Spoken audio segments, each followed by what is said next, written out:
नमस्कार दोस्तों। कहानियों की श्रृंखला में आज सुनेंगे राजी सेठ जी की कहानी। यह कहानी नहीं, लेकिन उससे पहले मेरा आपसे विनम्र अनुरोध है कि अगर मेरे द्वारा सुनाई हुई कहानियाँ आपको अच्छी लगती हैं और आपने अभी तक मेरे चैनल को सब्सक्राइब नहीं किया है तो सब्सक्राइब ज़रूर करें, लाइक करें और अपने दोस्तों और परिचितों में शेयर भी करें। बेल आइकन दबाना बिल्कुल भी ना भूलें। आज सुनिए यह कहानी नहीं। कमरे में पसरी ठिठुरन से घबराई कि बाहर टहलाई। कोने में गुलदाउदी के 2 नए गमले, 3 भरावदार मोटे फूल जैसे गर्दन उठाकर मेरा मुंह ताक रहे हों। कल रात तक तो गमले यहाँ नहीं थे, मुझे ठीक याद है। कहाँ से आए होंगे रातों रात? समझते देर नहीं लगी तो यह आंटी हैं, अब इस तरह उपस्थित, कोंचती हुई, अपनी मांग को जताती हुई। अपनी बात को कहने का यह भी एक ढंग है। लगा किसी ने अधबीच टोक दिया है। कमरे में लौट आई। भीतर दीवारों से ठिठुरन चू रही है, पोर पोर में दाखिल हो रही है। पश्चिम के मुखड़े का मकान न खुद गरमाता है न दूसरों को गरमाइश देता है। छत एक आसरा है, पर छत पर बैठने का मतलब है अपनी एकाग्रता में कितने अनेकानेक का प्रवेश। आज कहानी खत्म कर डालने की ठानी थी। कब से टप टप टपका करती है भीतर। पकड़ी न गई तो बिखर जाएगी या पककर ठोस हो जाएगी। तब फिर हुआ अनहुआ नहीं हो पाएगा। अनहुआ किए बिना कैसे कोई अनुभव हाथ लग सकता है रचना के? अंदर भी चित्त नहीं लगा। बिथुरी बिथुरी सी मानसिकता। आंखें बंद की और आराम कुर्सी पर पसर गई। ऐसे शैथिल्य का सर्वांग स्वीकार, काम के अतिरिक्त दूसरी इच्छित मुद्रा। आंखें बंद क्या की कि घर के नीचे के हिस्से की खटपट सुनाई देने लगी। इस समय आंटी शायद बर्तन मांज रही हैं, फिर झाड़ू लगाएंगी, धूल झाड़ेंगी, नहाएंगी। पूजा में अब वह नहीं बैठती। वह जरूरत उन्होंने कब से हथेलियों में मसल कर फेंक दी। निवृत्त हुई नहीं कि ऊपर आने का उपक्रम करेंगी। आज तो बहाना भी है। कैसी लगी गुलदाउदी? बरसाती में पिछले 2.5 साल से रहती किसी किराएदार को कभी गुलदाउदी दी जाए, कभी केसरी चावल, कभी पका पकाया भोजन, तो अनचाहे भी एक भाषा निर्मित होती जाती है जो मुझे नहीं सुहाती।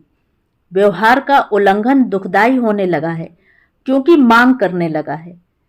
मैं आंटी को समझ नहीं पाती कि मेरे संसार में आदेशों के लिए कोई जगह नहीं है। दुर्घटनाएं जीवन में घटती हैं, गूंगा बहरा तक कर दे सकती हैं, पर जरूरी नहीं रचना की पकड़ में आ ही जाएं। उनका अपना तर्क और तापमान है। आंटी के लिए यह एक अकल्पनीय बात है। उनके हिसाब से तो लेखक होने का अर्थ है कभी भी लिखने बैठ सकना। विषय सामने हो तो पिल पड़ना, विषय दारुण हो तो लहूलुहान भाषा को जुटाने का दम रखना। अमरता पाने वालों की श्रेणी में लेखक का बड़ा नाम है। नीचे बाथरूम का दरवाजा बजा। लगा आंटी नहाकर आ चुकी हैं। एक सनसनाहट सी पैरों में दौड़ गई। एक तीखा क्षोभ कि कैसे कोई मेरे एकांत में भी इस तरह जमकर बैठ गया है। बांट गया है मुझे वहां जहां सब कुछ अखंड एकाग्र चाहिए, नहीं तो कुछ भी नहीं सधता। जल्दी से एक चलताऊ सी साड़ी पहनी, शॉल ओढ़ा और घर से बाहर जाने को तत्पर हुई। पर इस समय कहाँ? क्यों न त्रिवेणी में। जगदीश स्वामीनाथन की प्रदर्शनी कब से चल रही है। प्रदर्शनी में चित्त नहीं लगा, मन में जगह नहीं थी। पहले से भीतर कुछ सांस ले रहा था, उसे पृष्ठों पर छोड़कर आना था। इस सांस का सुनाई देना बंद हुआ तो मन बंजर हो जाएगा, कलम को नहीं धकेल पाएगा और यह स्थिति किस रचनाकार को स्वीकार होगी। चित्र देखती रही, मात्र देखना, रंगों की पिघलन को जादू की दृष्टि से सहलाना, रंगों की भाषा में उतरने से इनकार करना। अपनी ऊर्जा को घर लौटाकर ले जाना जरूरी है। उसके बाद सब कुछ आसान हो गया। श्री धरानी कैफे में एक कप चाय, भास्कर से चलताऊ सी भेंट, सामने दिखाई देती भाव नृत्य की रिहर्सल और वापसी। दुबके से घर के भीतर हो लेने का इरादा था, जानती थी लैच खुलने की आवाज एक बुलावा है, पर घर के गेट पर ही अंकल मिल गए। एक नन्हा सा स्मित और संक्षिप्त सा न्योता, आओ बैठो ना थोड़ी देर। ना नहीं कह सकी, उनके साथ ही घर में दाखिल हुई।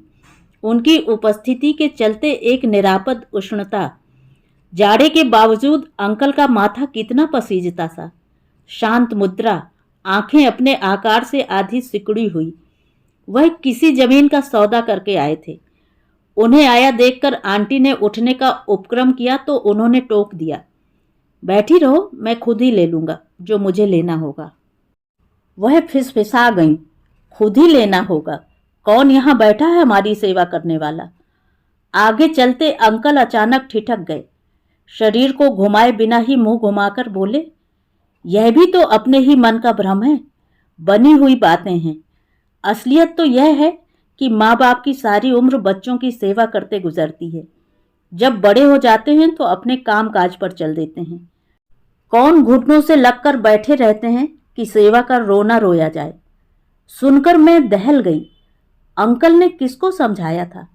अपने को या आंटी को ढाढ़स का झुंझुना थमाया था? कितनी कच्ची भुरभुरी जमीन वह उनको दे रहे थे, चाहे तो उस पर पैर रखकर खड़ी हो लें, जीने के लिए एक दार्शनिक जैसे दिलासे का इस्तेमाल कर लें। अंकल की बात आंटी को चुभी थी। खुद आहत हुई तो चोट की। असल में बच्चों के जाने से तुम्हारा दिमाग फिर गया है, उल जलूल बकते रहते हो। बच्चों के नौकरी पर जाने और दुनिया से जाने में क्या कोई फर्क नहीं है? अंकल ने उत्तर नहीं दिया। मेरी ओर मुड़कर कहा, क्या लिख रही हो आजकल? पिछला जो चल रहा था खत्म हो गया क्या? पिछला या अगला जो कुछ भी था, अंकल को कहाँ पता था? उन्होंने बात के लिए बात छेड़ी थी, पटरी बदल देनी चाहिए थी। इसका पिछला तो कभी खत्म ही नहीं होता, आगे का क्या शुरू होगा? उत्तर आंटी ने दिया था, आवाज में निचुड़ती तीखी कड़वाहट। यह कड़वाहट कहाँ से आई? व्यवहार में तो बिल्कुल उल्टा था। आंटी जरूरत से ज्यादा आत्मीयता से पेश आती थी, जैसे मुझे सहेज कर रखना जरूरी हो उनके परिवार की त्रासदियों की गवाह इतिहासकार को। लिखना पढ़ना अपनी अंदरूनी तर्ज पर चलता है।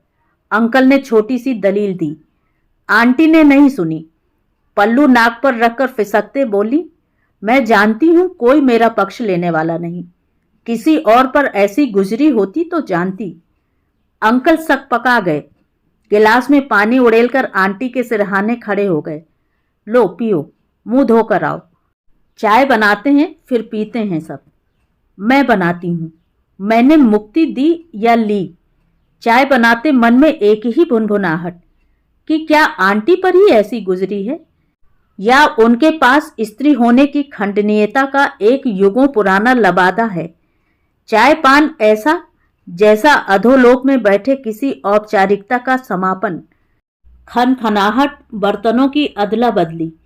चाय की रस्म ने बोझ को नहीं धकेला। वातावरण को चहकाऊं दायित्व तो मुझ पर आता था, पर मुझसे भी नहीं सधा। अंकल ने फिर लिखने पढ़ने की कोई बात नहीं की। चलते समय मैं किराए के पैसे देने को तत्पर हुई, पर अंकल ने नहीं लिए। रखो अभी फिर ले लूंगा। ले लीजिए, पिछले महीने के भी बाकी हैं। मुझे साथ साथ देने में सुविधा होती है। तुम कहीं भागी तो नहीं जा रही? हो जाएगा। अंकल की मुद्रा में कुछ ऐसा था कि आग्रह किया नहीं जा सकता था। 2.5 साल आंटी के मकान की बरसाती में सुखद आवास, पिछले मकान की तरह नहीं कि गंधाती शंकाएं रास्ता काटती रहें। क्यों अखिल, असद और सौरभ जैसे गैर परिवारी लौंडे यहाँ आते जाते हैं? क्यों ज्योति अपना घर रहते हुए भी यहाँ सो जाती है? क्यों दिन की बजाय रातों को जागने का चलन है?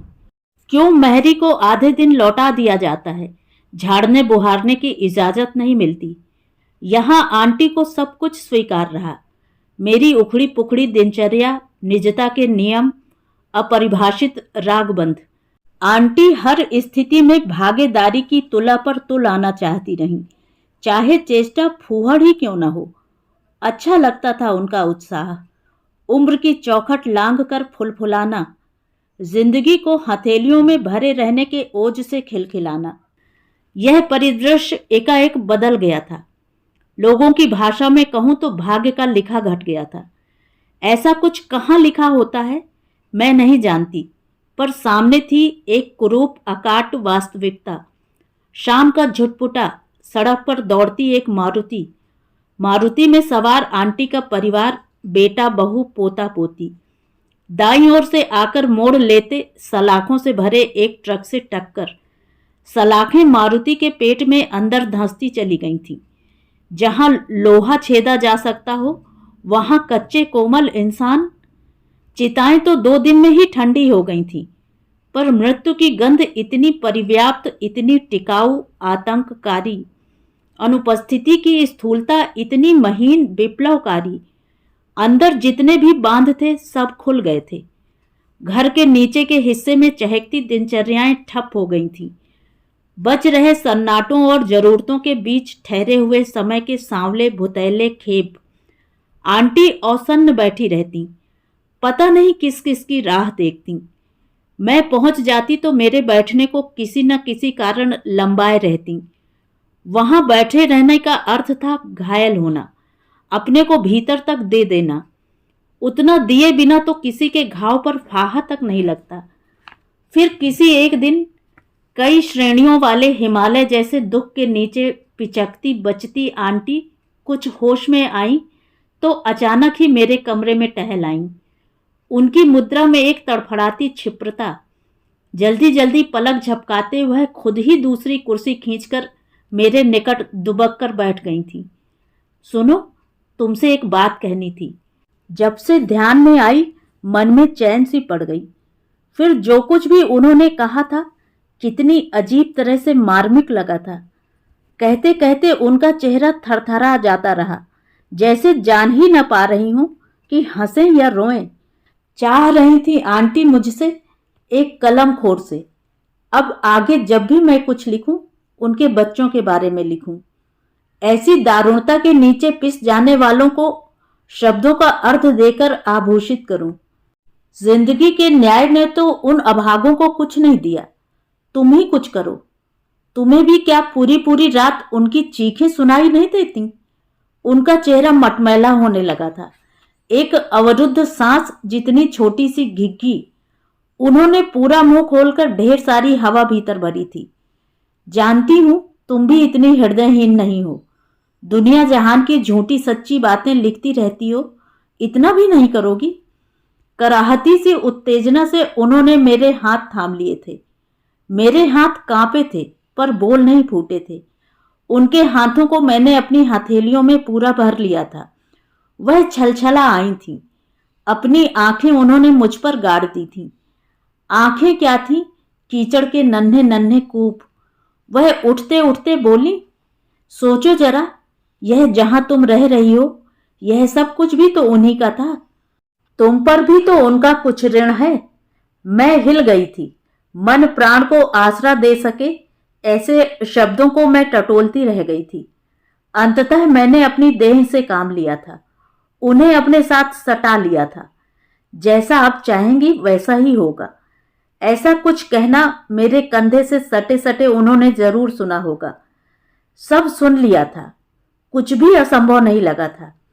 कितनी छोटी सी मांग, अपने ही कर्म का विस्तार, अक्षरों वाक्यों का समायोजन, केंद्र में एक धमाकेदार घटना। केंद्र के बाहर इतनी बड़ी परिधि, जीवन से मृत्यु तक, नियति से नियामक तक। परिधि पर पसरे झीने मोटे दुख, हताशाएं, रीता भविष्य। पीढ़ियों से इस तरह अधबीज कुतर दिए गए रिश्ते, एक अधेड़ दंपति, एक आवृत आदमी, एक संतप्त स्त्री किसी अनजाने से शब्दों की भीख मांगती हुई। सब कुछ बना बनाया, पारदर्शी, साफ। मन में नन्ही सी सांत्वना भी। आंटी उबर रही हैं, तभी ना कुछ मांग रही हैं। सोच रही हैं अपने से बाहर, मेरे बारे में, कथा के बारे में, अमरता को लेकर। लिख जाने से शायद उन्हें लगेगा कि कहीं कुछ बच गया है। उनके जीवन की दारुणता इतिहास की दीवार पर दर्ज हो गई है। जैसे जेल की पथरीली दीवारों पर कैदियों की चीकट हथेलियों और नाखूनों की व्यग्र खरोंचों के निशान छूट जाते हैं। इतिहास में दर्ज होने से किसी संतप्त को चैन पड़ती हो तो जरूर पड़े, मेरे माध्यम से पड़ती हो तो मेरा अहोभाग्य। एक उत्तानता मेरे अंतर्मन को चहका गई। आगे फिर उठते और बैठते हर नए दिन एक संकल्प, अक्षर संरचना का एक नया खेप, स्मरणों की उसी सुरंग के भीतर से अकेले चल निकलने की रचनात्मक तैयारी। अपने पर उछाले जाते कितने ही प्रश्न। कौन सा स्थल होगा जो आंटी की अपेक्षाओं का उत्तर बन सकता होगा? पीड़ा का कौन सा मुख उन्हें अधिक सांत्वनीय लगेगा? आंटी अपने दुख की चरण चरण प्रतिध्वनियां सुनना चाहती होंगी। कौन सा बिंदु ढूंढना होगा जो उनके मन के निकटतम होगा? दुर्घटना, आघात, पीड़ा, प्रभाव, निरंतरता की उखड़ी चूलें, भविष्य, आवाक अकेलापन। कौन सा रूपबंध जो दारुणता को उभार कर ला सकता होगा और उनके मर्म को आत्मीय लगेगा? शब्द नहीं बोलते, उत्तर भी नहीं जागते, कोई कौंध जड़ता को चीरती छितराती नहीं आती। मैं तरह तरह से चेष्टा करती हूँ। व्यथा कथा को कभी दुर्घटना के दुर्वह धमाके से शुरू करती हूँ, कभी आधी रात में सुनाई देती किसी स्त्री की चीखों से, कभी किसी अजनबी द्वारा पीटे जाते सदर दरवाजे के कोलाहल से। बार बार सारे दृश्य को अपने पर घटाकर देखती हूँ, पर कुछ नहीं बनता। कभी कुछ बन भी जाता है तो आंटी की आंख से देखते उसे निरस्त कर दिया जाता है।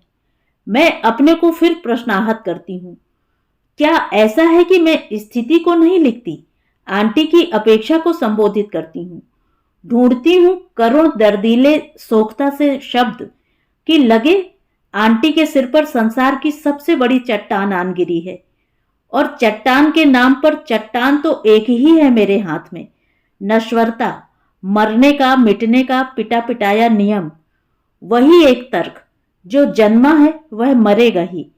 यह सच अटल है, परिचित, प्रकृति की दिनचर्या जैसा साधारण। तो क्या रचना किसी असाधारण की खोज है?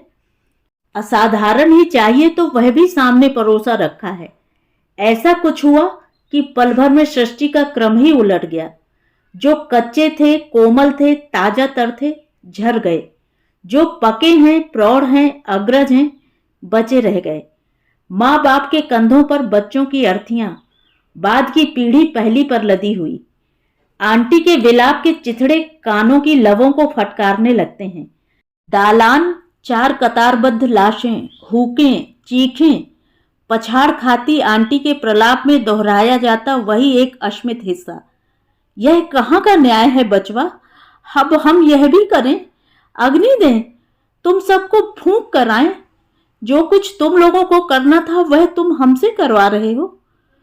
फिर वही संपुट में भरा जाता मृतक बेटे का मुख, छाती छीलते दो हत्थड़ मूर्छाएं, एक विकराल असांत्वनीय अनंतता। अर्थियां उठने से पहले अंकल ने आंटी को डबल सेडेटिव देकर अंदर कमरे में भेज देने का यत्न किया था। किसी सयाने ने टोका था, यह ठीक नहीं, देख लेने दो, बाद में पछताएंगी। पछताने को सारी उम्र पड़ी है, अंकल ने छोटा निर्भाव सा उत्तर दिया था। माथे के बीचों बीच इकट्ठी होती दोनों भवें, चेहरे पर चट्टानी स्थिरता, गुंगुआती कोमलता से उन्होंने चारों बच्चों के मुंह ढके थे, फिर खड़े हो गए थे। आकाश की ओर देखते हथेलियां फैलाई थी, अंगुलियों को ऊपर को मोड़ा था जैसे वजू करते हैं। वापस मांग रहे हो? वह भी तुम? जाओ, ले जाओ। अपने होठ उन्होंने भींचे और अर्थी उठाने झुके। मैं थर्रा गई। मन ऐसा जैसे कबूतर के अभी अभी जन्मे बच्चे को किसी ने पत्थर से कूच दिया हो। अंत्येष्टि के हर सोपान से गुजरते अंकल को देखकर लगा, रचना की क्या बिसात कि जीने के दर्दों को समेट पाए समूचा, झेल ले, छरित करे। वह तो खुद ही दर्द के बयान के लिए जीवन की मोहताज है। जीवन पर रची गई अक्षरों की एक इबारत, मारने और सहलाने के ढंग तो जीवन के अपने ईजाद किए हुए हैं। समय से उसकी गहरी साठ गांठ है। वहीं कहीं मरहमे आलेप की तैयारी भी है। ऐसा न होता तो इन 10 महीनों में आंटी का दर्द अमृत की इच्छा तक आने की यात्रा कैसे तय करता। मुझे लगता है रचना को आत्ममुग्धता से बरी हो जाना चाहिए। रचना का अर्थ हुआ एक मुख विहीन लाचारी, अंधेरे में इंतजार, शब्द टटोलते गूंगे दर्द के हाथ, रोशनी की कतरन के लिए असफल तप, हर बार नई लड़ाई के लिए धीरज की मांग। इस दलदल में आंटी कहाँ अटेंगी। मैं व्यर्थ उनके पहले से दारुण दुख को और अधिक दारुण और विरूपित करने के रास्ते ढूंढ रही हूं। लिखते लगता है पैरों में कीचड़ हुई जा रही है। जीवन को ठेलने वाले पैर कीच में छप छप करते हैं, आगे नहीं बढ़ते। आगे के दिन एक असुविधाजनक स्थिति। आंटी से एकाएक ही रिश्ता बदल गया था। यह नहीं कि आएं बुलाएं दुखड़ा रोएं और हल्की होकर चली जाएं। वह मुझे समय देने लग गई थी, मेरे निकट अपनी उपस्थिति को प्रतिबंधित करने लगी थी। यह अनुग्रह अखरने लगा था, जवाबदेही का तनाव पैदा करने लगा था। क्या वह इस दलदली पारस्परिकता को देख पा सकती थी। उस शाम मैं टहल कर आई तो बरामदे में ही आंटी बैठी मिल गई। उनका प्रश्न था, कुछ लिखा। उनकी आंखें चमकने लगी थी। क्या किसी पूरी होती अपेक्षा की आंच से। कुछ भी तो नहीं लिखा। एक सरसरा सा उत्तर उन्हें थमाकर मैं निकल जाना चाहती थी। सारा दिन लिखने में उलझने की बात उनसे कहने की इच्छा नहीं थी। क्यों, कल तो तुम तड़के उठ गई थी, चाय भी जल्दी पी ली थी। आपको कैसे पता। मुझे सब पता रहता है। चेहरे पर एक विजित सी मुस्कान जिसने मुझे क्षुब्ध ही किया। मेरी गतिविधियों पर इस तरह उनकी जासूसी आंख मुझे अप्रिय लगी। चलो कोई बात नहीं, उन्होंने माफी जैसी दी। आज रात को लिख लेना। मैं कुड़ गई, लपक कर सीढ़ियां चढ़ गई। किसी न किसी संदर्भ से मुझे ठेलने के लिए आंटी कोई ना कोई पुल तलाश ही लेती रहीं। सुबह के कामों से अभी निवृत्त भी नहीं हुई थी कि आंटी हाथ में ट्रे लिए अवतरित हुई। लो, यह कढ़ी चावल हैं। लाने की जल्दी थी कि कहीं तुम खाना बनाने बैठ ही न जाओ, पकाने का समय बच जाएगा। पर देखती हूं तुम तो अभी से रसोई में घुसी बैठी हो। बताया कि शाम को चारों मित्र आएंगे, यहीं खाएंगे। तो अप्रसन्न जैसी दिखी थी, फिर संयत होते राय दी थी। मित्रों का आना अच्छा तो लगता है, पर समय कितना निकल जाता है। जाड़ों में रात को अच्छा खासा काम निपट सकता है। उत्तर देने की इच्छा मेरे भीतर नहीं जन्मी। शाम को ज्योति, अनिल, असद और सौरभ आए थे। खाना पीना गप सड़ाका चला। जब तक वे गए 12:30 बज चुके थे। सोने की कितनी ही कोशिश की, निष्फल गई। किसी रसीले उपन्यास की शरण ली। पढ़ते पढ़ते आंख लग गई, बत्ती खुली छूट गई। सुबह सरसराते आते आलस्य से निपट ही रही थी कि आधी सीढ़ियां चढ़कर आवाज को बुलंद करते आंटी ने मेरा फोन आने की सूचना दी। नीचे आंटी खाने की टेबल पर बच्चों के कई फोटो फैलाए बैठी थी। मैं सहम गई थी। अतीत की गुफा में उनका इतना दबंग पांव। आंटी पराजयता से मुक्त लगी, संभली हुई।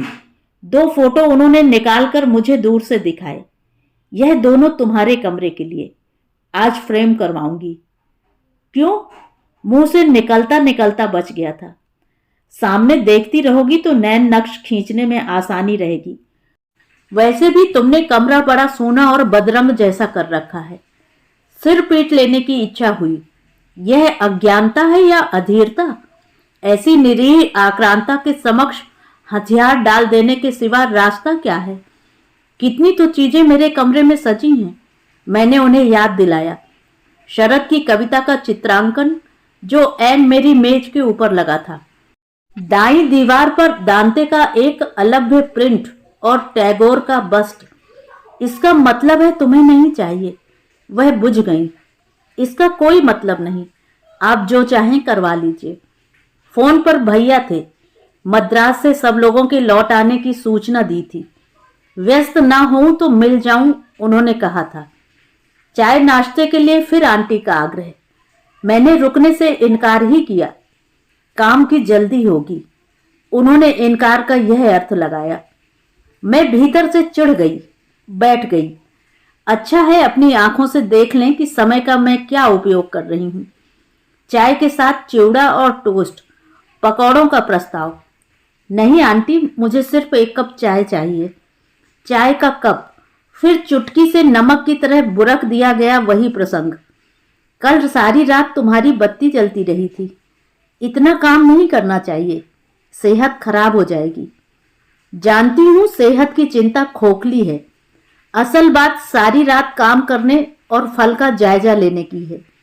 उनकी आंखों में एक उत्सुक चमक झिलमिलाया करती है, जैसे मैं उन्हें लपक कर कह ही दूंगी, उनकी फल कामना का उत्तर दे ही दूंगी। भीतर एक गुमसा क्षोभ, नसों में तपिश जैसी रेंगने लगती है। जानबूझकर ही चलने की तत्परता मैंने अपनी मुद्रा में पैदा की। उन्होंने एक और वाक्य उछाला था।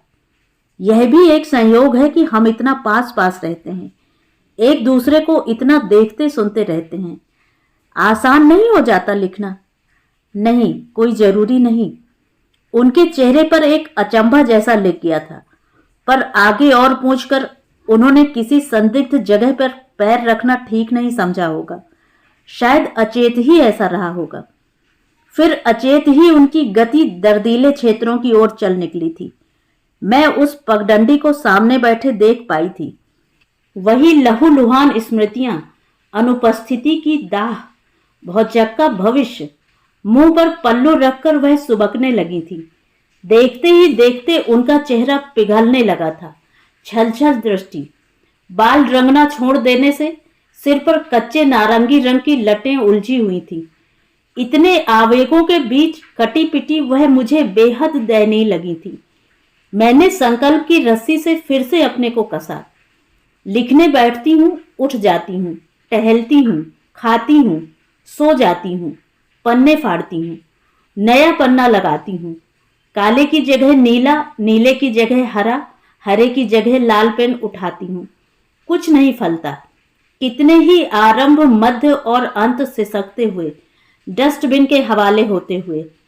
मन में क्यों कोई टेर नहीं। जड़ता है परम पथरीली, कोई संवेदन नहीं। क्या इसीलिए पीड़ा भी नहीं। जहन में सूचना है एक क्षति की, चेहरा है एक मृत्यु का, सर्वग्रासी, विकराल। आगे जाकर एक लंबा रेगिस्तान आ जाता है, किसी दूसरे की नहीं, अपनी लाचारी का। इस छोरहीन शून्यता का कहीं मैं भी हिस्सा तो नहीं। निस्संबंध, निस्संवेदन, निपुति। मैं आंटी से नहीं, अपने से जूझ रही थी। आंटी तो मेरे कर्म पर लगाया एक प्रश्न चिन्ह थी, या फिर आरोप के गड़ासे की धार की इतनी बड़ी घटना और इतनी असंवेदनशील तुम कब से लिखती आ रही हो, इतना भी नहीं सदता। एक अजीब खड़खड़ाता सा रिश्ता उनसे बन चला था, जिसने बीच के लहराते पारावार को सोख लिया था। मैं जितना ही उनसे बचना चाहती थी, वह उतनी ही तरल होकर मेरे चारों ओर के हर सुराख में घुस आना चाहती थी। उनकी देखी अनदेखी चेष्टाएं जारी रहती, किसी न किसी बहाने से पीछा करते रहना, पल पल का हिसाब रखना। इस बार के उनके प्रश्न ने तो मुझे लगभग बदहवास ही कर दिया था। बोली, इधर तो तुम कई दिनों से लंबा लंबा बैठी रही हो। वैसे तो मैं समझ गई हूं, यह भी जानती हूं कि तुम मुझे अभी बताना नहीं चाहती। अब शायद तुम उपन्यास ही लिखना चाह रही हो बच्चों पर। ठीक भी है, हम लोगों जैसे ऐसे अभागे तुम्हें और कौन मिलेंगे। देखिए क्या बन पाता है। मेरे कथन का अनिश्चय उन्होंने नहीं देखा। उत्सुक सी बोली, थोड़ा बहुत सुनाओ तो सही, क्या लिख रही हो। आगे पीछे का हम लोगों के बारे में कभी कुछ पूछा भी नहीं तुमने। मन में आया था कह दूं, सच का उद्घाटन कर दूं, पर वह सच था क्या। ज्योति के घर से आऊंगी तो सुनाऊंगी। मैंने उन्हें अपने फैसले की एकाएक सूचना दे दी थी। वह उखड़ गईं। ज्योति के घर जा रही हो? वहां तुम्हारा काम क्या खाक होगा। तुम दोनों मिलती हो तो सारी सारी रात बातें करती रहती हो।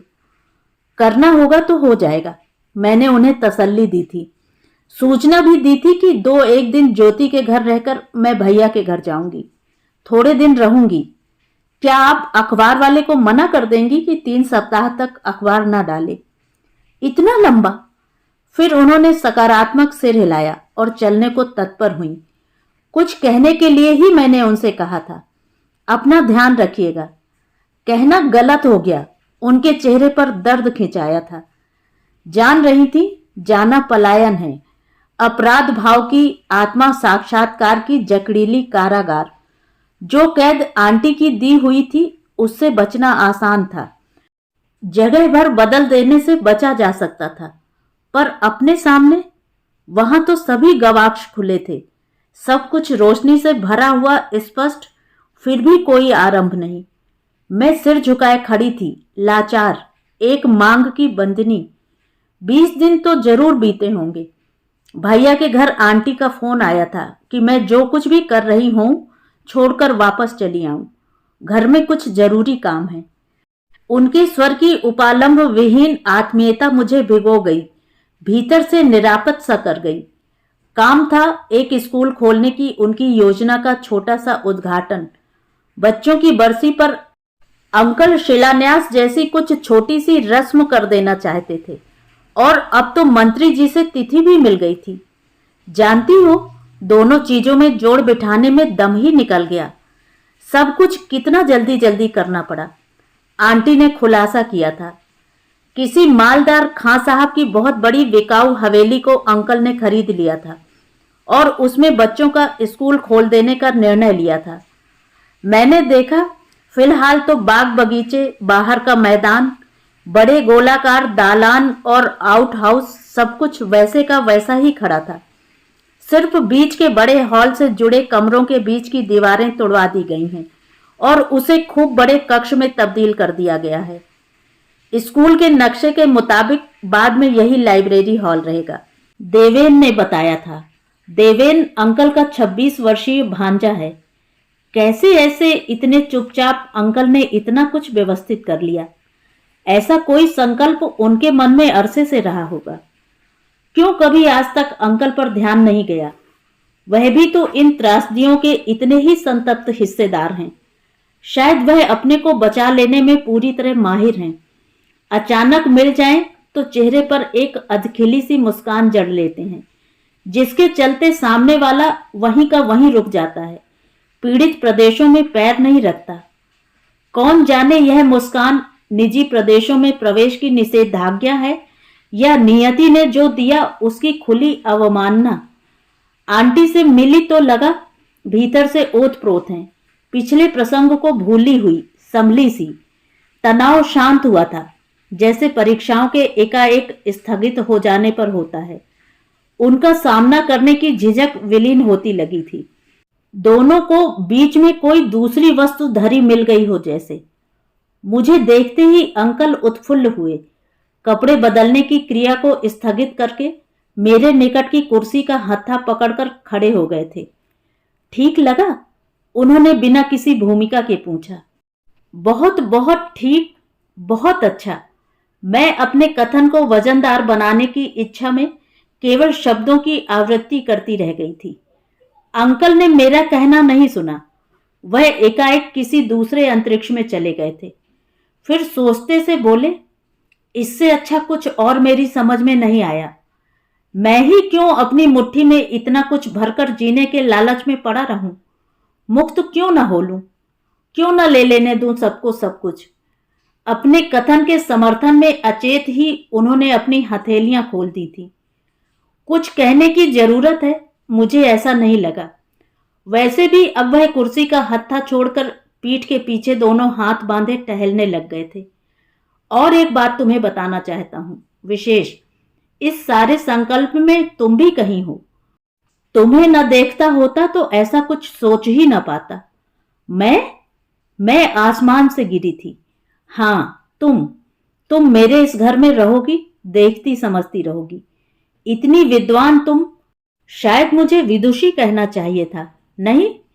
एक अकृत्रिम सा हास्य उनके चेहरे को छू गया, जो इन सब दिनों में चिपकी रहती मुस्कान के नकलीपन से भरी था। कहना तो चाहती थी, मैं अंततः कहाँ रहूंगी वह मुझे भी क्या पता है, पर ऐसा कहना, उनके सपनों को घायल करना मैंने नहीं चाहा। खाना खाया? अब उन्होंने अपनी टाई की नॉट ढीली करनी शुरू की। नहीं, थोड़ी देर बाद खाऊंगी। मैंने पर्स से अपनी चाबी निकालने की चेष्टा की। तब तक आंटी ने लपक कर 3 थालियां मेज पर रख दी। अंकल के साथ बैठकर खाने की आज तक कभी कोई स्थिति नहीं रही। एक अटपटा अकल्पित जैसा अवसर। विरोध करना चाहती थी, पर लगा कुनमुनाना तक गलत हो जाएगा। खाते खाते अनायास ही मैं कल के उत्सव के बारे में बात करने लगी। उत्सव कैसा? अंकल की आवाज में तेजी थी। मैं संकुचित हुई। कल का सारा इंतजाम तुम देख लेना, देवेन भी साथ रहेगा, उन्होंने एक सपाट स्वर में कहा। उनका चेहरा छूछा और निर्भाव था। अगले दिन बनने वाले स्कूल के अहाते में हलचल। ईंट गारों के ढूंहों के आगे तान दिया गया एक पर्दे जैसा शामियाना। उद्घाटन की औपचारिकता उसी लंबे कक्ष में होने को है। अभी अभी लंबे कक्ष में तैयारी के सभी सोपानों का निरीक्षण करती आई हूं। भीतर से कहीं हिल गई हूं। कक्ष की दहलीज पर पैर रखते ही सामने दीवार पर दिखा था एक दृश्य। 2 बहुत बड़े तैल चित्र, एक अंकल के पिता का है, एक पुत्र का। 2 मृतकों के बीच में 2 फुट का अंतराल छोड़कर दोनों चित्रों को एक समांतर ऊंचाई पर टांग दिया गया है। चित्र इतने सजीव कि बोल पड़ेंगे। जिंदगी के मर्म को संजोए बैठी पुतलियां गोलकों से उठकर आएंगी और देखने वाले का कलेजा छेद देंगी। उनमें संचित है एक तीखी प्रहारक मुखरता। ऐसी अपूर्व कलाकृतियों को देखकर खुश होना चाहिए था। विमूढ़ हो गई, डर गई। ऐसी जीवनहीन सजीवता, झूठ का सच से भी ज्यादा विश्वसनीय उद्घाटन। एक अबूझ सी कातरता मेरे भीतर लड़खड़ाने लगती है। क्या अंकल ने इन्हें देखा है? मैं देवेन से पूछती हूँ। नहीं, अभी नहीं। अभी अभी तो अनपैक करके टंगवाए हैं, है ना लाजवाब? देवेन एक विजित भाव से उत्तर देता है। जानती हो, आर्टिस्ट तो इन्हें छोड़ना ही नहीं चाहता था। आखिर तक उसे कोई ना कोई दोष नजर आता रहता है। और इधर अब उद्घाटन की तिथि बड़ी मुश्किल से मंत्री जी से तारीख तय हो पाई है। पर मंत्री क्यों? मंत्री क्यों नहीं? ऐसी ही रस्म है, इसी में शोभा है। देवेन समाधान दे देता है। मेरा मुंह कड़वा हो जाता है। आएंगे मंत्री, बोलेंगे मंत्री। किसके बारे में? उनके बारे में जिन्हें देखा तक नहीं। उनके पास तो भाव और अभाव नाम की 2 स्थूल श्रेणियां हैं। जिसकी जरूरत हो उसे उठाकर सिर पर रख लो, झुनझुने सा बजा दो। लगा देवेन उत्सवता में है, स्थिर है। वह मुझे और अधिक सूचनाओं से संपर्क करता है। भाभी और बच्चों के चित्र भी बनवाने दिए हैं, अभी तैयार नहीं। और यह देखो पटिया। यह पटिया अंकल ने कब से अपने दफ्तर में बनवाकर रख छोड़ी थी। इसे भी आज इसी हॉल में टंगवाने की सोच रहे हैं। मैं धातु की लंबी पटिया पर खुदा गीता का यह श्लोक पढ़ती हूँ। न जायते म्रियते व कदा चिन्नाय भूत्वा भविता व न भूयः अजो नित्य शाश्वतो अयम पुराणो न हन्यते हन्न माने शरीरे। अच्छा आइडिया है ना? देवेन मुझसे पूछता है। मेरे सामने शब्द तैरते हैं। न हन्यते हन्न माने शरीरे, यानी शरीर के नाश होने पर भी इसका नाश नहीं होता। किसका? पर शरीर ही तो था जो अपना था, आत्मीय था, संबंधी था। ब्रह्मांड में उसकी तात्विक स्थिति क्या है, यह बात किसी संतप्त को कितनी सांत्वना दे सकती है। नहीं जानती क्या सच है। क्या कुछ भी सच है? असल में क्या सच है? तभी आंटी लपकती सी अंदर आई हैं। आते ही एकाएक थम गई हैं। चित्रों को देखते ही औचक विस्मय में ठिठक जाने का उनका पहला आवेग। खुले का खुला रह जाता मुख, फिर लौटना, सिमटना, बोल पड़ना। क्या कमाल है! बनाने वाले ने क्या चीज बनाई है। फिर एक तृप्ति और प्रशंसा की दीप्ति उनका मुख बुहार गई, उन्हें विमुक्त कर गई। अगले ही क्षण वह किसी अनिवार्यता के हाथों में थी। मुझसे बोली, सुनो, यह कपड़ा पकड़ो। इसमें से 3 फुट पर्दा तुम्हें सीना है, शिलान्यास की तख्ती का। नाप लेना, थोड़े ही टांके हैं। यह काम तुम्हें ही करना है। पहला तो तुमने किया नहीं, जरूरी नहीं समझा। तुम्हारी मर्जी है। उनका एक गर्म सा उच्छ्वास मुझे छूता निकल गया। कहना चाहती हूं कि यह नहीं कि मैंने किया नहीं, पर यह कि मुझसे हुआ नहीं, पर नहीं कहती। बसंती रेशम का टुकड़ा उनके हाथ से ले लेती हूँ और सीने बैठ जाती हूँ। जानती हूँ इस काम में पहले जैसी लाचारी नहीं होगी। सुई जहां छेदेगी वहीं सिएगी।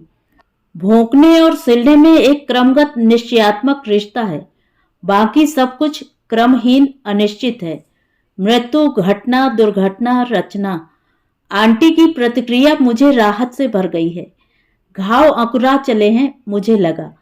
आंटी को चित्र चित्र जैसे लगे हैं, जिंदगी की दौड़ से छिटक कर दीवारों की स्थिरता के हवाले हो जाने वाले। क्या वह काली सुरंग में से गुजर चुकी हैं, घुल धुल चुकी हैं? और अंकल? अंकल शायद एक बंद किताब हैं, जिसके पन्ने कभी दूसरों के सामने नहीं खुलते। एक शौर्य भाव उनके चेहरे पर सतत चिपका हुआ, एक कवच जैसा मढ़ा हुआ। उनका कौन सा हिस्सा वैध है, कोई नहीं जानता। क्या सब कुछ स्वीकार है उन्हें? नियम और क्रम को रौंदती हुई मृत्यु भी? देवेन से पूछती हूं तो देवेन होंठ तरेड़ता है। मामा तो सदा के ऐसे हैं, बहुत घमंडी, बड़े खुददार, हार नहीं मान सकते। किस्मत भी छेड़ कर देखे तो धता बता देंगे। उनकी बहुत ऊंची नाक है। कोई ताज्जुब नहीं कि उन्हें इस बात में भी शर्म महसूस होती हो कि नियति ने उन्हें इस तरह उघाड़ दिया है। ऐसा घाव देकर पिछले जन्म का कुकर्मी होने का ठप्पा मार दिया है। सिमटे रहते हैं। देवेन के शब्दों में एक घिनौनी सी गंध है जो मुझे अप्रिय लगती है। मैं उसकी बात को काटती हूं। यह तो अच्छा ही है। अच्छा क्या है? इंसान है तो कहीं तो कभी तो टूटता है। टूटना दिखाना होता है क्या? वह सोच में पड़ जाता है। मैं एक आखिरी जैसी निगाह चारों ओर डालती हूँ। सफाई, टेबल, मेजपोश, फूलदान, पानी के गिलास, अक्षत, चंदन, फूल, घी, रुई, माचिस, अगरबत्तियां। कुछ रह तो नहीं गया? मैं देवेन से पूछती हूँ। दीवट रह गया है, वह मामा लाएंगे। और यह रहे हार। देवेन ने 2 बहुत बड़े उन्नाबी गुलाबों के हार मेज पर रखे। मैंने मामा से कह दिया है कि हार तो मंत्री जी के आने से पहले ही पहना देना चाहिए। उस समय कहाँ सीढ़ी रखी जाएगी? और तोंदल मंत्री जी ऊंचाई से गिर गए तो क्या सीन होगा? देवेन उस कल्पना से हंसने लगता है। वैसे भी ऐसा ही करना अच्छा है। मंत्री को क्या लेना देना? उनके लिए तो सब कुछ रस्मी है। भाग सराहें। 4 दिन के राजकाज में शिलालेख पर नाम खुद गया। शाम 5:30 बजे उद्घाटन का समय। 4 बज चुके हैं। हवेली के बाहर पड़े कूड़े के ढेर हटवाए जा रहे हैं। नालियों के पास चूना बुरका जा रहा है। सीढ़ियों पर गमलों की कतारें सजवा रहे हैं अंकल। निपटे होंगे तो ही ऊपर आए होंगे। मैंने उन्हें अचानक ही कक्ष के द्वार पर उगते देखा, औसन्न, आवाक। पैर दहलीज के आधे बाहर आधे अंदर। हाथ में थमा लंबा चमचमाता दीवट मैंने उन्हें जमीन पर रखते देखा।